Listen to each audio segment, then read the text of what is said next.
오늘 읽을 말씀은 민수기 31장부터 33장입니다. 묵상의 주제 온전한 순종. 온전한 순종. 우리가 순종에 대한 성경적인 정의를 오늘 함께 살펴보려고 합니다. 우리 이번 주 암송할 성구 아론의 축복기도 민수기 6장 24절부터 26절 말씀 우리 함께 암송합니다. 여호와는 네게 복을 주시고 너를 지키시기를 원하며 여호와는 그 얼굴로 네게 비치사 은혜 베푸시기를 원하며 여호와는 그 얼굴을 네게로 향하여 드사 평강 주시기를 원하노라. 아멘. 우리 한국 사람들의 문화는 이 복이라고 하는 개념이 눈으로 볼 수 있고 손으로 만질 수 있는 주로 육체적인 물질적인 이런 복에 매여 있습니다. 그러나 이 아론의 축복 기도를 보면 우리가 생각하는 그런 복이 아니라고 하는 것, 지켜주시고 은혜를 주시고 평강을 주시는, 결국 이 내적인 것, 이것이 참 축복이라고 하는 것을 우리가 다시 한번 기억하면서 오늘 우리 묵상의 주제가 있는 온전히 순종하였다. 이 온전한 순종, 민수기 32장 12절입니다. 다만 그나스 사람 여분네의 아들 갈렙과 눈의 아들 여호수아는 볼 것은 여호와를 온전히 순종하였음이니라. 이 말씀을 새 한글 성경에서 다만 여분네의 아들 그나스 사람 갈렙과 눈의 아들 여호수아는 그렇지 않았다. 참으로 있는 힘을 다해 여호와를 따랐다. 이 온전히 순종하였다. 이 말씀을 참으로 있는 힘을 다해 여호와를 따랐다. 이렇게 번역합니다. 순종에 대한 정의를 기억하시기 바랍니다. 순종이 무엇이냐? 누가 이렇게 묻는다고 하면 자기 방법을 포기하고 하나님의 방법을 따르는 것, 이것이 순종입니다. 이 순종이라고 하는 성경적인 정의는 자기 생각, 자기 방법, 자기 판단, 이것을 포기하고 하나님의 방법, 하나님의 판단을 따라가는 것. 그렇기 때문에 사람의 방법과 사람의 생각과 하나님의 방법과 하나님의 생각은 큰 차이가 있을 수밖에 없습니다.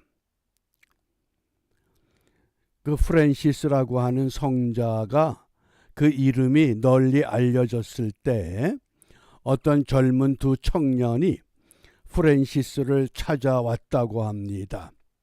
선생님, 우리가 선생님의 제자가 되어서 선생님의 가르침을 받고 싶습니다. 그러자 이 프랜시스가 배추 모종을 나눠주면서 이 모종을 저 밭에 심어야 된다. 그리고 다시 나에게 오너라. 그러면서 당부하기를 배추 모종을 뿌리가 하늘을 향하도록 심어야 된다. 그리고 배추 모종을 두 젊은이에게 나눠 주었다고 합니다. 배추 모종을 들고 두 젊은이가 밭으로 갑니다. 한 젊은이는 생각하기를 스승님이 말을 잘못한 거겠지. 배추를 심으려고 하면 뿌리가 땅속으로 가야지. 어떻게 뿌리가 하늘을 향하는가? 그러면서 뿌리가 땅에 향하도록 모종을 다 심었습니다. 그런데 또 한 청년은 스승님이 뿌리를 하늘로 향하라고 했을 때는 무슨 이유가 있겠지. 그리고는 뿌리가 하늘로 향하도록 배추 모종을 다 심었다고 합니다. 그리고 프랜시스를 다시 찾아왔습니다. 일을 마쳤느냐? 예, 마쳤습니다. 어떻게 심었느냐? 예, 뿌리가 땅속에 가도록 심었습니다. 그러자 프랜시스가 자네는 내 제자 될 자격이 없다. 또 한 젊은이는 예, 선생님이 말씀한 대로 뿌리가 하늘을 향하도록 모종을 심었습니다. 그래, 너는 내 제자가 될 자격이 있다. 무슨 이야기입니까? 순종이라고 하는 것은 자기 생각, 자기 방법, 자기 판단을 버리는 것을 의미합니다. 하나님이 우리에게 어떤 말씀을 주시고 어떤 명령을 하시고 어떤 계시를 주셨을 때 내 생각, 내 방법, 내 판단하고 다를 수 있습니다. 하나님께 순종하기 위해서는 하나님의 판단이 사람의 판단과 비교해 보면 하나님께 순종하기 위해서는 철저하게 하나님의 방법을 따라가야 합니다. 잘 기억하시기 바랍니다. 성경은 순종을 어떻게 정의하느냐? 자기 방법을 포기하고 하나님의 방법을 따라가는 것, 이것을 온전한 순종이라고 말씀합니다.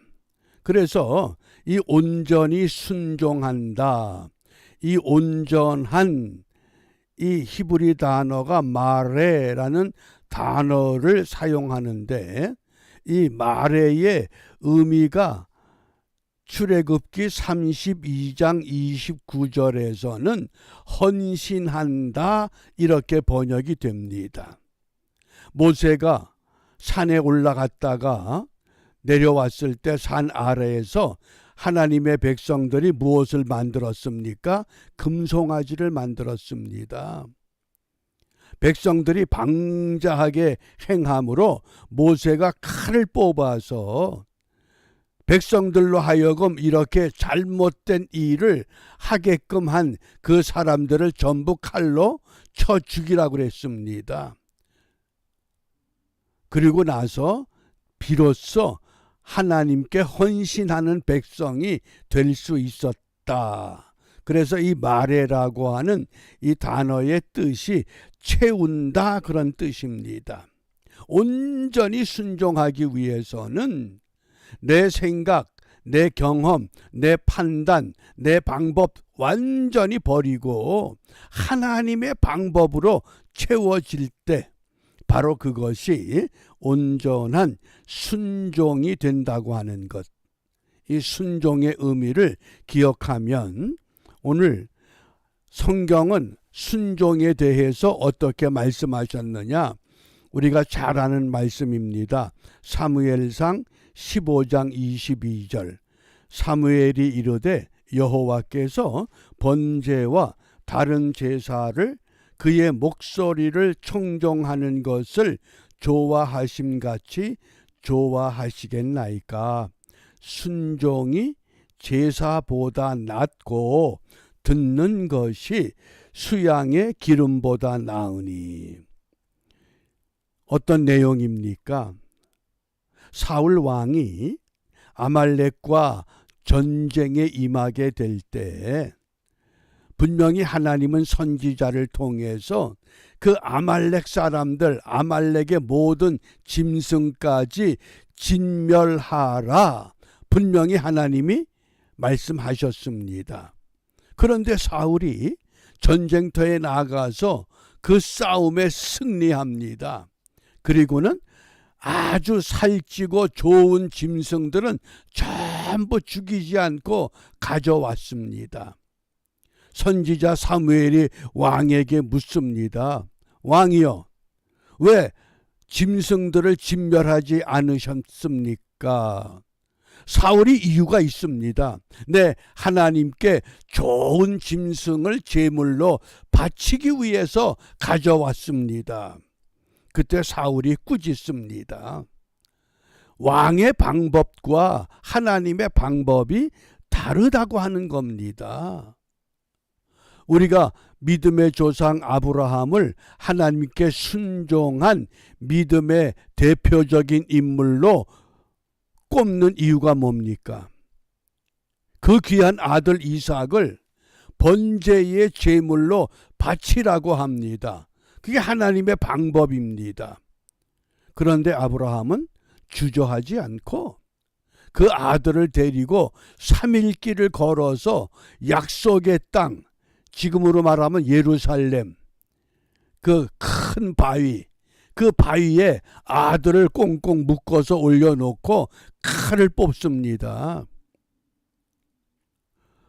도저히 납득이 가지 않는 장면입니다. 그런데 아브라함은 사람의 방법이 아니라 하나님의 방법, 그때 비로소 아브라함의 믿음을 보셨다고 말씀하십니다. 잘 기억하시기 바랍니다. 우리가 이 땅에 발붙이고 살기 때문에 세상 법칙, 세상 경험, 세상 판단, 이것이 영적인 하나님의 방법, 하나님의 판단, 하나님의 그 의도와 다를 수가 너무 많습니다. 그래도 우리는 하나님의 방법을 따라야만 합니다. 다시 한번 정리합니다. 순종은 자기 방법을 포기하고 하나님의 방법을 따르는 것이다. 이것을 우리 마음에 두면서 이 아침에 우리가 무엇을 기도해야 되는가? 신명기 13장 4절에 너희는 너희의 하나님 여호와를 따르며, 하나님 여호와를 따르며 그를 경외하며 그의 명령을 지키며 그의 목소리를 청종하며 그를 섬기며 그를 의지하며, 한마디로 말하면 하나님의 방법만 따라가자, 그 뜻입니다. 그러므로 우리가 이 아침에 말씀대로 믿고 말씀대로 순종하는 믿음을 주옵소서. 그것이 온전한 믿음이요 온전한 신앙 생활이 됩니다. 내가 경험이 있고 내가 체험이 있고 내가 기도했고 내가 이렇게 했다고 하는 지난날의 그 모든 선경험, 이건 다 포기하고 지금 하나님이 내게 무엇을 말씀하시는가, 그 믿음을 갖고 오늘 우리 각자 내가 있는 그 자리에서 하나님이 그토록 원하시는 잃어버린 양 한 마리를 찾기 위해서 밤을 새우셨던 우리 주님의 그 열정적인 모습, 우리가 그 모습을 회복하면서 불락지 교회를 세워가는 일에 온전히 하나가 될 수 있기를 바랍니다. 기도합니다. 은혜로우신 아버지 하나님, 순종이란 사람의 방법을 포기하고 하나님의 방법을 따라가는 것이라고 깨우쳐 주심을 감사합니다.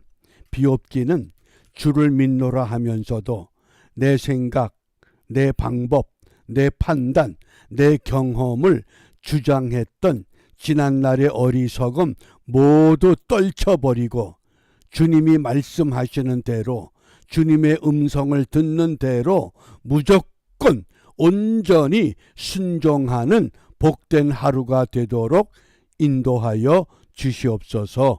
예수님 이름으로 기도합니다. 아멘.